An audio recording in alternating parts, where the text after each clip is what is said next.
Hello, everybody, and welcome. Welcome to another edition of Sound Bath Sundays. Oh my goodness, I see we have 4 people here today. I am very excited. I'm here on YouTube doing a simulcast YouTube. Hey, Stacia! Yay, you made it. That's awesome. Susie, hola, bienvenida. So if you are here on YouTube and would like to send me a message so that I know that you're here and I can welcome you, please go ahead.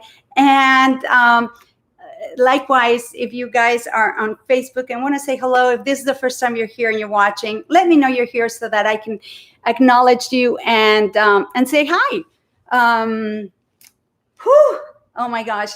Do you guys ever try to fit too much into a certain period of time and sometimes things overflow? They kind of just don't fit. Well, I'm the queen of trying to fit too many things into a tight space. And so this morning, so I don't know if anybody, if you follow me, you know me, you probably saw my my post about that cave. So I'm going to tell the story about the cave before we talk about today, because when I tell you what today is about and what happened to me this morning, I was like, whoa. I never cease to be amazed at spirit, God, the universe, however you want to call it, because when we align ourselves with whatever brings us joy, magic happens. Anyway, the cave. So last week I went to a park that I go to that is my sanctuary. It's called the Wissahickon Park, and it is one of the most gorgeous places that I've been able to really explore. And there was this path going up on the hill, but I never had enough time, or I was with the baby and it was like hard to go up there, and something was calling me. So last week I met a friend and we went for our walk, and I said, would you mind going up the hill? I want to go to this specific place that's been calling me. I don't know what's up there, but I just know I have to go there. So we eagerly went on our trek. And we came across this cave that was built in, I think, Stacia, I told you, I think it was 1694 or something like that. But it was a beautiful, beautiful cave, and it had a curved ceiling of bricks. They literally made a hole in the side of the hill, tiny little entrance, and it was a meditation cave. It's called the Hermit's Cave. And it was built by the first Rosicrucian leader that was in the U.S. That came from Europe or something like that. I don't remember the whole story, but I know it was a cave that was built specifically for meditation. And I walked in there and I was like blown away. So my friend went in there. I said, I'll take a picture. And I took the picture of the whole ceiling and I made it really nice. And I came close in. And so I asked her to take pictures, and I incorrectly assumed that I was going to get the same thing, and I didn't. So when I get home and she sent me the photograph, I'm like, where's the one with the ceiling? She's like, no, there's no other one. So I've been the entire week, I'm like, I have to go back and I have to get a picture with the ceiling. So I finally did it today, and of course I had to be here, but I was at the park, so I'm kind of catching up to myself. Anyway, I got the picture, so I'm going to be posting it later so you can see the amazingness of this little place. So I'm going to share it later. But anyway, so I've done that. This week, I was pondering and contemplating what I was going to talk about today and what would be appropriate. And I'm in a mastermind group, and I saw a post by one of my mastermind friends. Oh, you can't wait to see it, Stacia? Yes, thank you. And she had a things that were happening that were not fun. I felt terrible for her.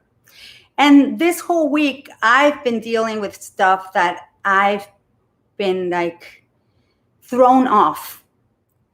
I'll just tell you one thing. It's silly, but not silly. So I bought this house, and after 2 years of having this house, in 2018, I get a phone call from the water department saying that there's something wrong with my meter and I need to have somebody come and fix it. So I needed to allow the water department to come in. So I called them immediately. I said, of course, no problem. I had not really been living full time in this house. So when I would get the water bill, it was always the same amount, but it didn't strike me as odd because I used very little water. Like it was like a certain minimum. So I thought, yeah, I'm under the minimum, and there was never a question about it. So the guy comes and he's like, well, your meter was running in reverse. And I'm like, okay, well, when I bought the house, the water was turned on, and I don't even know where the meter is. So I wouldn't know. So I get a bill after that for $240 for the new meter, and a bill for $1,875 or something like that, for the amount that they decide that I had used of water that they decided that I owed. Of course, I was up in arms, and I'm like, no. So I asked for a hearing, and I had to wait a year to have my hearing. I got the hearing right in December, and I couldn't go to Mexico because that time of the year when if you wait one day, the tickets are worth like 3 more times than what they normally would cost if you go the day before. So this thing fell right close to Christmas, and it was too late to get my affordable enough tickets to go to Mexico. And I'm like, okay. And I decided to just stay here, whatever. I had my hearing. It went amazing. The person from the water department, when she saw all my paperwork with all the proof and everything, ended up, the way this works is you get a mediator and a lady or a person explaining the case from the water department's point of view, which is, they know each other, so it's kind of like, and then the person who is showing, presenting their case.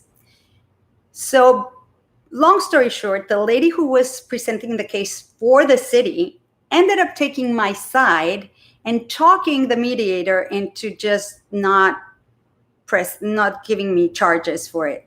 So the lady said, you're going to have to pay a little bit, not this much. So I left. I was very happy. I had a very happy end of the year. Everything was going fine. In February, I hadn't heard, so I went down to the water department. I couldn't get in touch with anybody, but somebody in customer service says, you owe $95. And I'm like, what? Yeah, that's all you owe. And I'm like, score. Okay, I won my case. They actually understood, and they just charged me $95. Perfect. I pay my $95. I live happily ever after. Or so I thought, because I just got a bill for $2,500 and something out of the blue. It's like just a charge. And as I haven't paid it because the water department is now closed, and I haven't been able to speak to anybody because there's nobody there, I'm getting late charges for not paying a random $2,500 bill. So the rest of my week went kind of like that. It was kind of accumulating. So I've been thrown off a bit. But see, here's the thing. I have been able to get myself back in the flow rather quickly. Had this happened 2 years ago, I'd still be reeling about it and not believing that this is going to get resolved in the best possible way, that the universe is working for me and not against me. And there's a reason for this. I don't know what it is right now, but me worrying about it in the moment is not going to help me because there's no human that I can speak to. So all I've got to do is be patient and just wait and just know that when they come back, they're going to have to remove the charge plus the late charges because it's ridiculous, right? So, ta-da, that's it. And then the rest of the stuff, I will make, something will happen because it always does. So then, my dear Stacia was having a fun 2 days. And I thought, well, this is time to talk about when things don't go your way. But here's the magic part before I talk about it. I know I talk about my dear Flo. I call her Flo. Florence Scovel-Shinn. I talk about this book, The Wisdom of Florence Scovel-Shinn. This is a book that literally jumped off a bookshelf at a bookshop and fell at my feet one day where I was looking to read something. I thought, I wonder what I should read next, because I'm continuously reading, right? So this book literally jumped off of a bookshelf and fell at my feet. And it is 4 complete books: The Game of Life, The Power of the Spoken Word, Your Word is Your Wand, and The Secret of Success. This book, if you can tell by the amount of bookmarks and just highlights. I never usually highlight a book. I don't like to, but this book is just so amazing and it had so many incredible things. I always wanted to make sure that I could go to the important bits. So whenever I usually open it pretty much every day, but I hadn't been opening it for the past, I think, since I started my other past meditation session. So this morning, I looked at the book and I'm like, I wonder what Flo has to say to me. And I have to read this to you because I never cease to be amazed at these things, which, coinkydink, not so sure. It says, and if you're in my meditation session, this will really resonate, okay? Because of everything we've been talking about. Says, it is very difficult for a person who has always followed the reasoning mind to suddenly follow intuition, especially people who have what they call regular habits. They are accustomed to doing the same thing every day at the same time, meals like clockwork. They get up at a certain time and go to bed at a certain time. Any deviation upsets them. We have the power of choice. We may follow the magic path of intuition or the long and hard road of experience by following the reasoning mind. My God. By following the superconscious, we attain the heights. In the intuition are the pictures of eternal youth and eternal life, where death itself is overcome. We have the power to impress the subconscious mind with the picture of eternal youth and eternal life.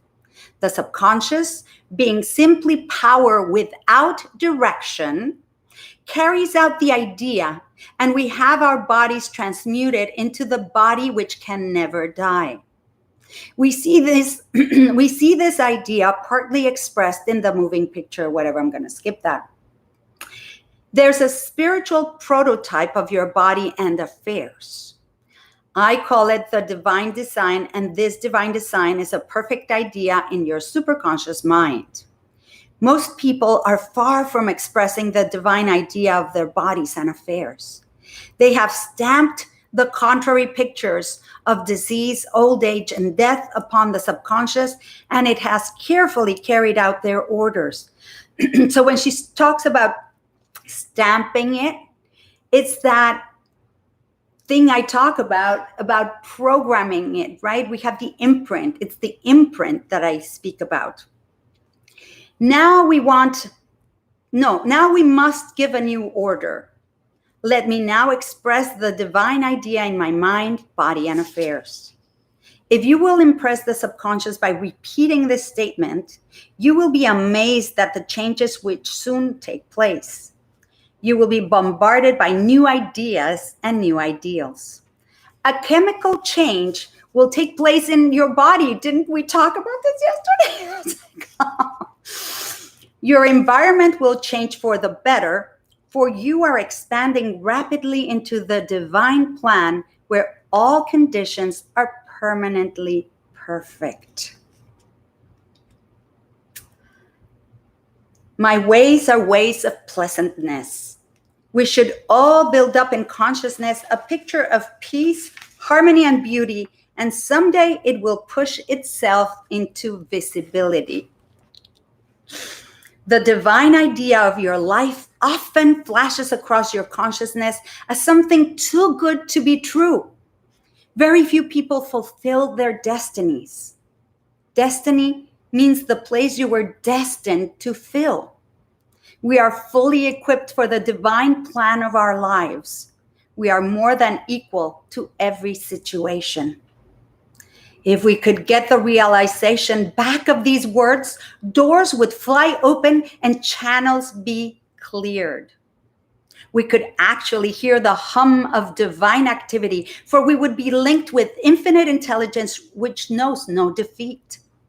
Opportunities would come to us from unexpected quarters. Divine activity would operate in and through all our affairs, and the divine idea would come to pass.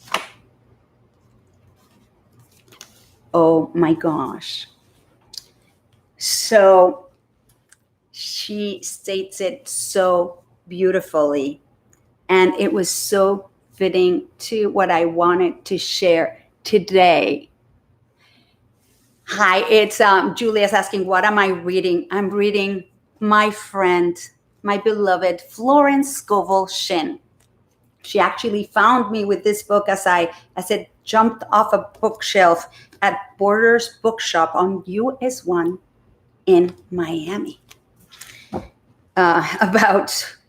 Must have been maybe 20 years ago, I've been carrying this book around. And it's falling to pieces. So, wow, right? I got a little bit into this yesterday in my meditation class that I'm leading. And I was saying how when we make a choice to, and by the way, hi, Julia. When we make a choice to stand for our life, for our dreams, for our desires, and we choose to have them, the old imprint, or the stamp, as like Florence calls it, keeps rearing its head as if it's testing you, or as if it's saying, are you sure you want to follow your intuition? Because, you and I, this is the mind, right? You and I had a really good thing going. I would tell you to do stuff and we would go against your intuition, and I would just have a really fun time seeing you fail. And now you're listening to your intuition and things are going a lot better for you, but I'm not important anymore. And I like to be, absolutely, Ginny. And I like to be in charge. So the mind loves to be in charge. The mind loves to be right, even if it's dragging you through hell.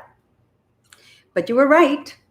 Yeah, that person. I always get betrayed. Yeah, okay. The next person who betrays you. See, I told you I always get betrayed. And the mind's going, check. She's right. I'm making her feel good, making him feel good. I am protecting us because we have this imprint that we must follow. And anything that falls out of there, I won't even register. So if we get programmed with ideas of limitations, of scarcity, then if we get presented with an opportunity where that could end and we could get abundance and prosperity and a new way of living with ease, the mind would find every reason to make sure that that was the wrong idea and that you don't stand a chance, because it wants to keep you safe, even if whatever that safety means doesn't serve you, because it's just the freaking imprint.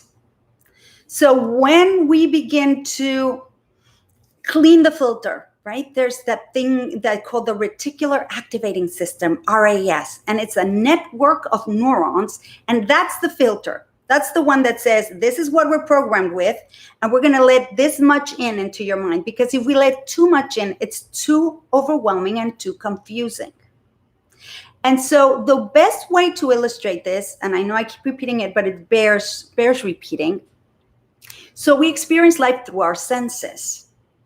And for example, our visual, what we get in through our eyes, is simply the colors of the rainbow, red to violet. And that is 400 angstroms to 700 angstroms.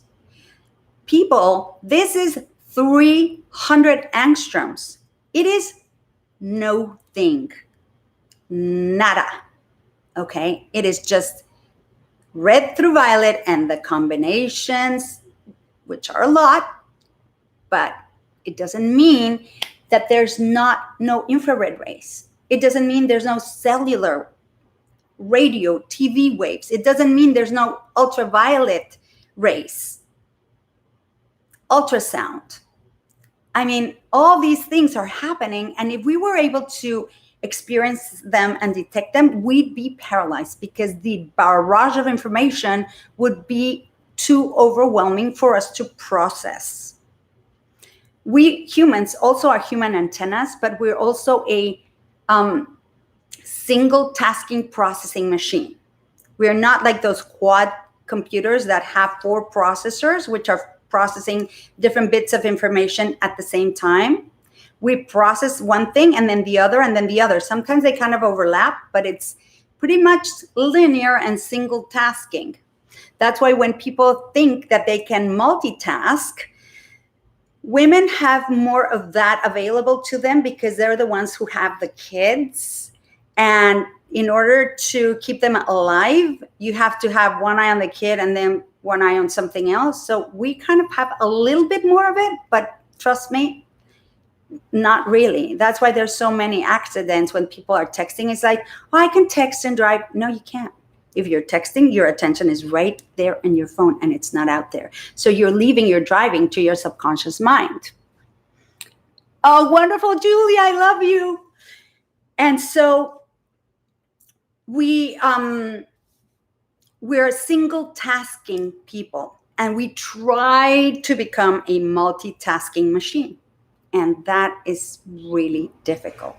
However, when we learn that we can activate a synchronization of our hemispheres and start using, like, let's say, the creative part of our brain to solve or to come up with creative ideas for a logical challenge, or the other way around, bring logic into a creative endeavor, we start tapping into more of our genius, more of our true potential.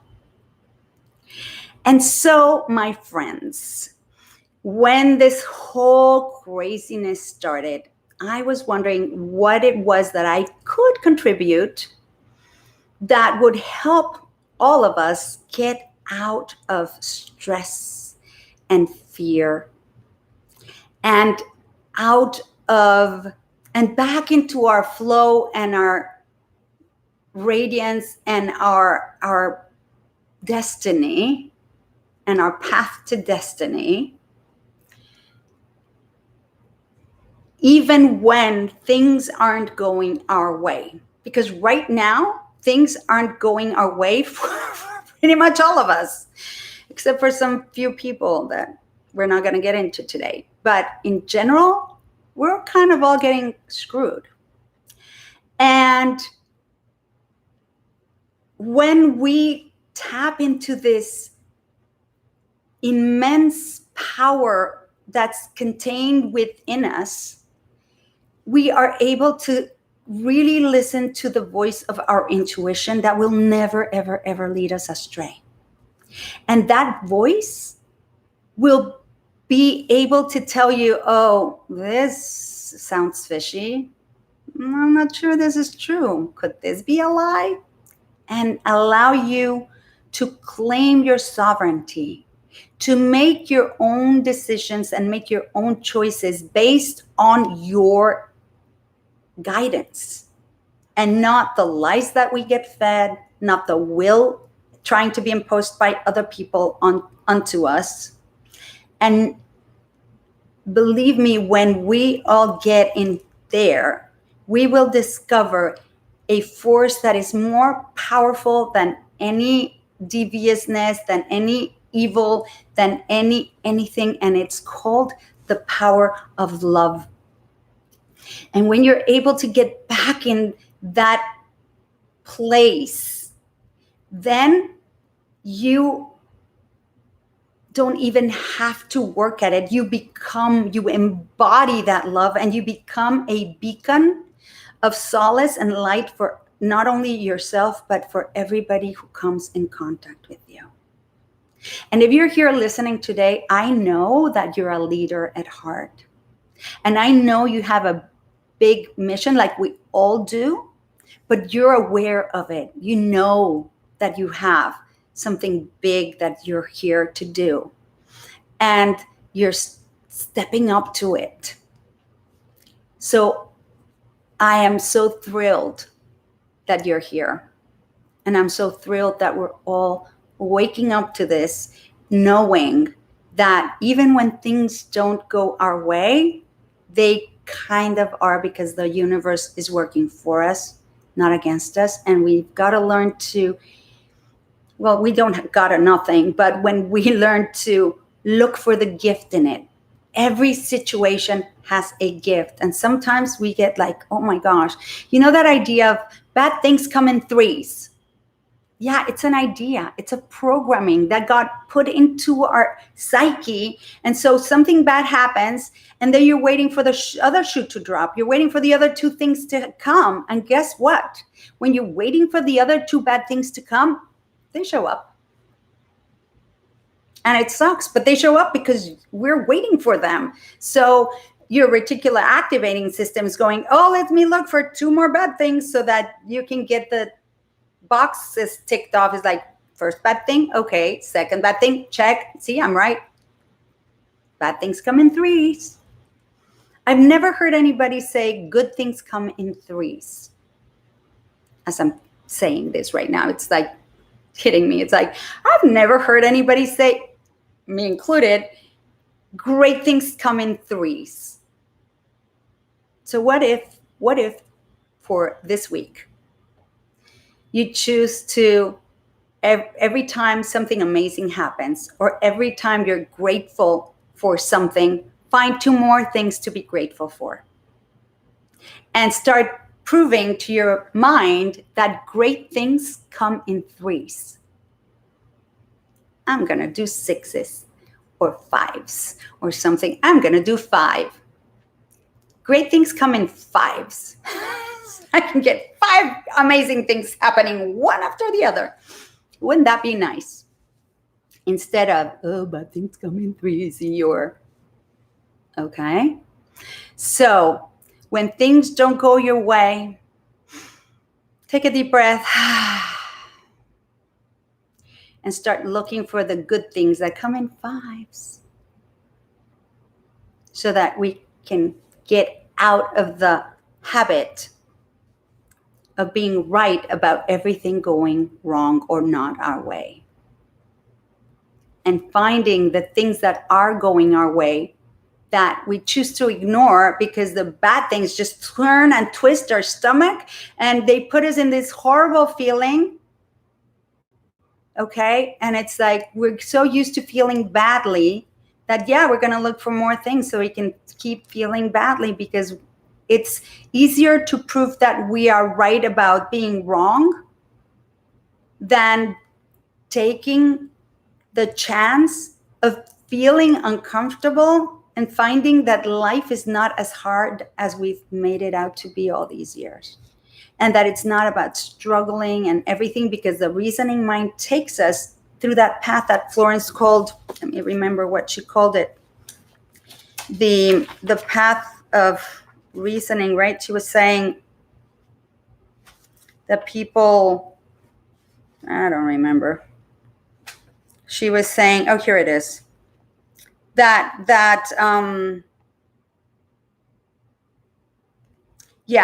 we may follow the magic path of intuition or the long and hard road of experience by following the reasoning mind. So literally the reasoning mind is like,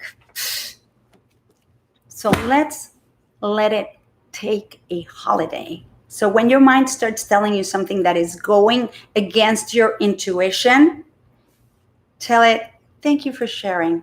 I know you're trying to keep me safe and protected. Now, you're on holiday for the next rest of my life. Okay? So I'm going to do a shameless plug right now. Today is our last day for you to sign up. If you're interested, if this calls you, these are the things that we explore in our meditation experience, which I've been told by my peeps to stop saying that, because it's more than meditation and it's so much more, and it's called Meditate with Ease, and we're going to find it a new name because they say it's beyond meditating with ease, because it actually meditates you. So if there's something calling you to join our amazing group of people, I'm so blessed to be surrounded by the caliber of leaders that are in this journey with me.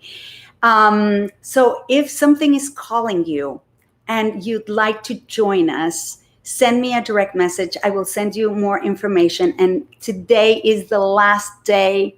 Way more than meditation. Thank you. Hi, Roberta. She's in my group. As so is Stacia. And Stacia's actually doing the second session. She was one of my founding students, and now she's come back and she's doing the second session.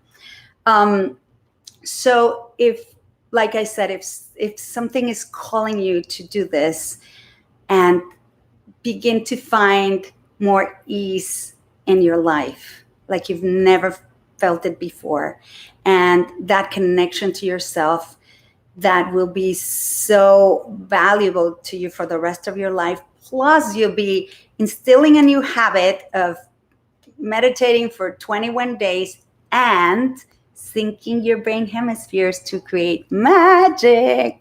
Thank you, Stacia. Stacia saying, it's been beyond amazing. Yay! So join us. Today is the last day for this session. You can still catch up, but after today, it's like it's way too much for you to catch up. You'd have to wait till the next session. And so do it today. Do it now. Do it now. If something is making you feel like, I want this, go ahead and take action, because I promise you, you will not regret it. All right, let's get down to it. Say hi to Harry. If you're new here, this is Harry, my boyfriend. And he and I travel together, although I have a lot of friends that have been telling me to dump him because he's lazy. He goes on my back all the time. I take him everywhere. He flies first class and rides on my back all the time, and he's heavy, but I love him. So Harry is actually tuned in the 432 frequency, and he's in the key of D. Key of D is, in this tuning, is 528 hertz for D, and that is the frequency of love and magic and miracles. And that is my signature frequency that I love. Anyway, so if you've been here before, you know the drill. If you haven't, please put your feet flat on the floor Then go ahead and place the palms of your hands facing upward on your thighs in a receiving position. And eventually you'll close your eyes, you'll feel the right time. But before that, we're gonna begin with what I call the cleansing breaths. These are amazing for turning off the sympathetic nervous system or the stress response. They work very quickly and efficiently. So it consists of inhaling through your nose, holding for 1 or 2 counts, whatever feels organic and natural, and exhaling with a big sigh, but audible sigh with an ah. So let's all go ahead and take a cleansing, unifying breath. Breathe in, hold and exhale.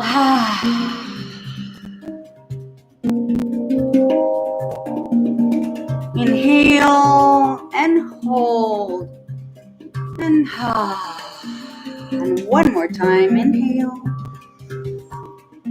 and hold and If you haven't already, you can go ahead and close your eyes and allow the sound to bathe you and to begin raising your frequency to match love and magic and miracles.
When you're ready, take a cleansing breath.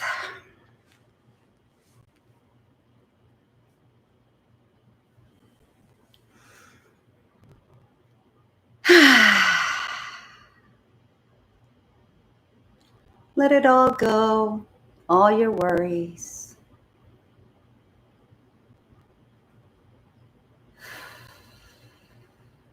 All your anxiety. Take your attention off of those things that bring you to experience those emotions and place it on one thing that brings you joy or peace or both. And let's be grateful.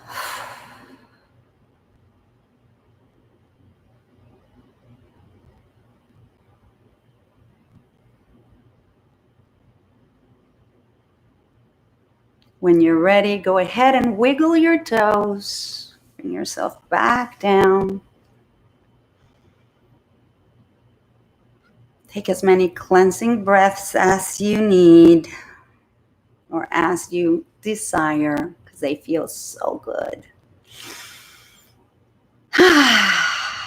And a little stretch and shake it out and open your eyes.